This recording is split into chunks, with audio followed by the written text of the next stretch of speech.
Husain itu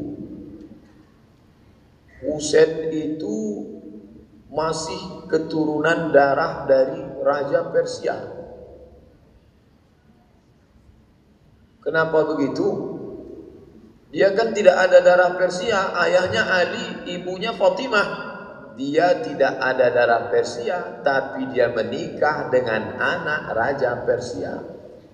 Maka mereka amat sangat mengagungkannya, karena dalam keyakinan agama Persia kuno itu raja-raja itu adalah titisan Tuhan.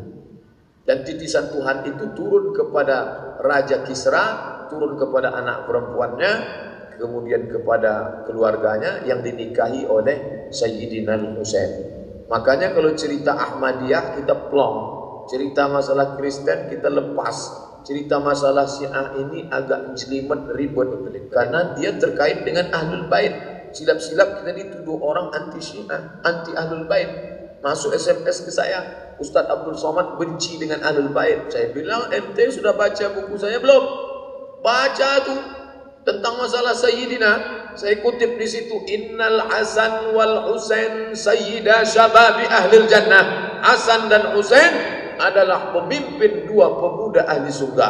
Maka saya menyebut Sayyidina Al-Hasan, Sayyidina Al-Husain. Maka mereka ini dipelintir sama dengan kasus Isa alaihi salam.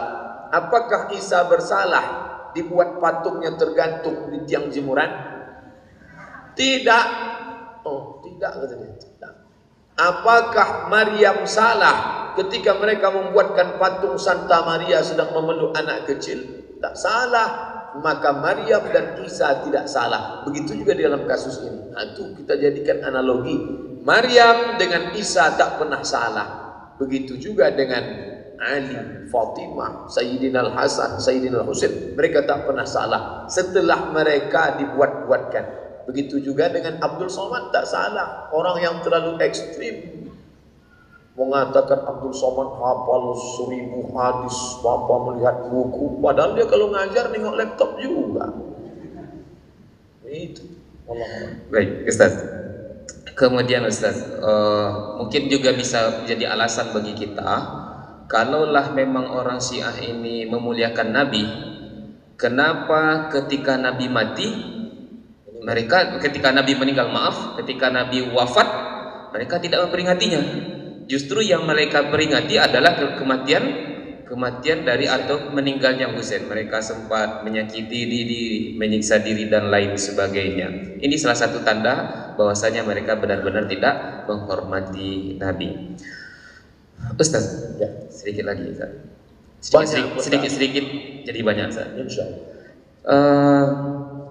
Mungkin yang jadi alasan bagi mereka berkaitan dengan mut'ah ini kita pernah mendengar bahwasanya pernah dihalalkan di zaman Nabi.